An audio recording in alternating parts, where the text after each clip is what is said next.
Assalamualaikum warahmatullahi wabarakatuh. Selamat bertemu dengan saya Widya Fitriana dalam mata kuliah Statistik Sosial Ekonomi. Pada kesempatan kali ini kita akan masuk pada topik kelima, membicarakan tentang ukuran penyebaran dan bentuk sebaran data.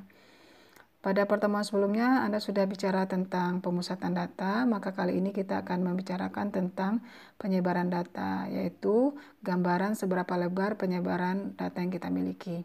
Ada 3 jenis ukuran penyebaran data, yakni kisaran, simpangan baku, dan juga simpangan rata-rata. Untuk mengukur kisaran, ini merupakan selisih dari nilai data tertinggi dengan nilai data terendah setelah kita urutkan. Sedangkan untuk sebaran frekuensi, ini adalah nilai tertinggi diganti dengan titik tengah kelas tertinggi dan nilai terendah kita ganti dengan titik tengah kelas terendah. Misalkan kita punya 50 data atau N sama dengan 50 dengan nilai terendah sebesar 10 dan nilai tertinggi sebesar 69. Maka kita bisa hitung nilai kisarannya adalah 69 dikurang 10 atau 59. Sedangkan untuk kisaran data sebaran frekuensinya kita dapatkan dari 64,5 dikurang 14,5 atau sama dengan 50. Nah, untuk mengukur kisaran sebaran frekuensi bisa kita lihat pada tabel berikut di mana data tersebut kita bagi menjadi 6 kelas. Jumlah kelas kita hitung dari 1 tambah 3,3 log N dengan N-nya sebesar 50 data. Sehingga kita dapatkan 6 kelas dengan batas kelas seperti pada kolom yang kedua. Kemudian kita hitung nilai titik tengah, frekuensi kumulatif, frekuensi relatif, dan frekuensi relatif kumulatif. Nah, pusat ukuran penyebaran data yang kedua adalah simpangan baku. Nah, simpangan baku ini menggambarkan rata-rata penyimpangan data dari nilai tengahnya. Nah, simpangan baku bisa kita ukur dengan menggunakan rumus akar sigma X dikurang X rata-rata dikuadratkan dibagi dengan N dikurang 1. Atau sigma dari X kuadrat dikurang 1 per N, sigma X dikuadratkan dibagi N kurang 1. Kuadrat dari simpangan baku kita sebut dengan ragam atau varians. Misalkan dari contoh data terdahulu kita dapatkan bahwa nilai sigma X-nya adalah 2029 dan sigma X kuadratnya adalah 94.209. Maka kita bisa hitung ragam atau variannya dan didapatkan nilai sebesar 242.208,94 ya. Nah, dengan demikian maka simpangan bakunya adalah akar dari ragam atau varian. Kita peroleh sebesar 15,5657. Nah, pada data sebaran frekuensi data disajikan sebagai titik tengah dengan frekuensi X1, X2 hingga XK dan frekuensi 1, 2 hingga frekuensi K. Dengan rumus ragam adalah sigma dari Fx kuadrat dikurang 1 per sigma F dikali sigma F X dikuadratkan dibagi dengan sigma F dikurang 1.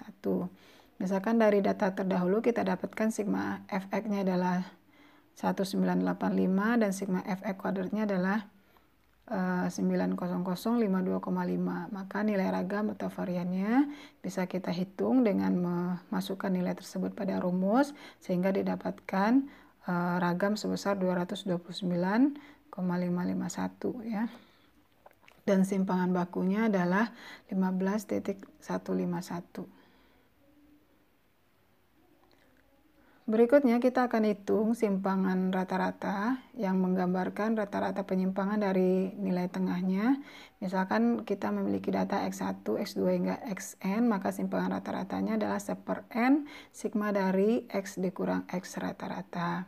Dari data terdahulu sudah kita hitung rata-ratanya sebesar 40,58, maka simpangan rata-ratanya adalah 1 per 50 sigma dari X dikurang X rata-rata. Jadi kita masukkan dulu nilai X yang pertama misalnya 34, nah dikurangi dengan X rata-ratanya sebesar 40,58, kemudian ditambahkan lagi dengan nilai X berikutnya itu 48 dikurangi lagi dengan X rata-ratanya sampai seterusnya sehingga kita dapatkan nilai simpangan rata-ratanya adalah 12.768. Nah, pada data sebaran frekuensi, maka simpangan rata-ratanya bisa dihitung dengan 1 per sigma F dikali X dikurang X rata-rata. Nah, misalkan dari data terdahulu kita bisa hitung X rata-ratanya sebesar 39,7, maka simpangan rata-ratanya adalah 1 per 50 6 dikali 14,5 dikurangi dengan X rata-rata, kemudian ditambah lagi dengan 7 dikali 24,5 dikurang X rata-rata, dan seterusnya, sehingga didapatkan simpangan rata-rata sebaran frekuensinya sebesar 12,592. Oke, nah berikutnya kita akan bicara tentang ukuran kemencengan, di mana ukuran kemencengan ini menjelaskan tentang besaran yang menunjukkan simetris atau tidaknya sebaran data. Nah, dua kelompok data dapat saja mempunyai rata-rata dan simpangan baku yang sama, tetapi belum tentu memiliki ukuran kemencengan yang sama.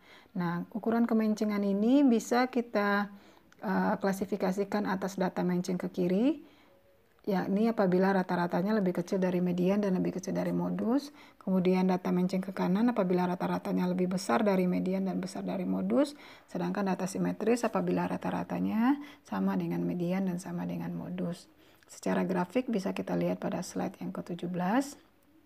Untuk data menceng ke kiri, simetris, dan menceng ke kanan. Nah, untuk koefisien persen, nah ini juga bisa digunakan untuk mengukur kemencengan yang dihitung dengan menggunakan rumus X rata-rata dikurangi dengan modus dibagi dengan simpangan baku, ya.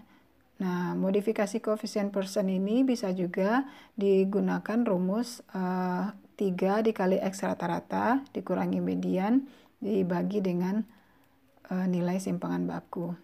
Berikutnya kita bisa juga mengukur ukuran kemencengan dengan menggunakan koefisien Bowley, di mana K3 dikurangi K2 dikurang dengan K2 dikurang K1 dibagi dengan K3 kurang K2 ditambah K2 dikurang K1, di mana K1 adalah kuartil pertama, K2 adalah kuartil kedua, dan K3 adalah kuartil ketiga. Nah, misalkan pada slide ke-21 ini kita lihat ada dua kelompok data dengan tabel sebaran frekuensi yang disajikan pada data pertama dan data kedua. Nah, maka kita bisa hitung koefisien persen untuk data pertama itu adalah X rata-rata dikurangi dengan nilai modusnya, kemudian kita bagi dengan nilai S-nya, ya, atau simpangan bakunya, sehingga didapatkan nilainya min 0,41, artinya bahwa data itu memiliki karakter menceng ke kiri. Nah, untuk data kedua, misalnya kita hitung koefisien persennya adalah kita dapatkan nilainya sebesar 0, maka didapatkan bahwa bisa dikatakan bahwa data itu merupakan data yang simetris. Nah, untuk modifikasi koefisien persen bisa juga kita hitung dari data pertama, didapatkan bahwa datanya nilainya adalah min 0,55 atau menceng ke kiri, dan untuk data kedua nilainya 0, artinya data tersebut bersifat simetris. Nah, berdasarkan data itu juga kita bisa hitung nilai koefisien Bowley. Untuk data yang pertama kita dapatkan minus 0,37, artinya datanya menceng ke kiri, sedangkan data yang kedua kita dapatkan nilainya 0, artinya datanya simetris. Nah, berikutnya kita akan bahas tentang ukuran keruncingan data.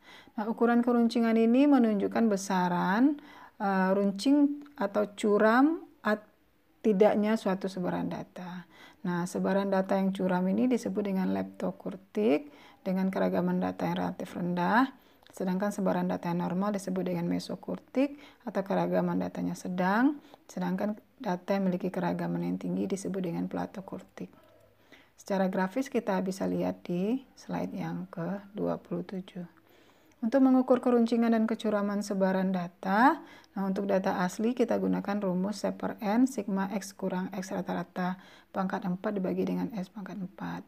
Sedangkan untuk ukuran data kelompok itu digunakan rumus 1 per N sigma X kurang X rata-rata pangkat 4 kali F dibagi dengan S pangkat 4. Nah, suatu data dikatakan leptokurtik bila KR-nya besar dari 3, platikurtik apabila KR-nya kecil dari 3, dan mesokurtik apabila KR-nya sama dengan 3. Nah, misalkan kita punya dua kelompok data dengan tabel sebaran frekuensi seperti terlihat pada tabel di slide nomor 29, maka kita bisa hitung nilai keruncingan untuk data yang pertama, yaitu 1 per N dikali sigma X kurang X rata-rata pangkat 4 per S pangkat 4, sehingga didapatkan nilai keruncingan datanya adalah 2,5 Sedangkan untuk data yang kedua juga kita peroleh sebesar 2,548. Jadi untuk data pertama dan data yang kedua kita bisa klasifikasikan sebagai data yang bersifat Platy-Kurtic karena nilai K-nya kecil dari 3, nilai KR-nya kecil dari 3. Nah, berikutnya kita akan melakukan latihan ya dengan menggunakan data-data terdahulu. Maka Anda diminta untuk mengukur kisaran data tersebut, kemudian kisaran data sebaran frekuensi, simpangan baku sebaran frekuensi, simpangan rata-rata dan simpangan rata-rata sebaran frekuensi, ukuran kemencengan persen dan ukuran keruncingan sebaran frekuensi. Terima kasih. Kita lanjutkan dengan latihan dan tanya jawab. Assalamualaikum warahmatullahi wabarakatuh.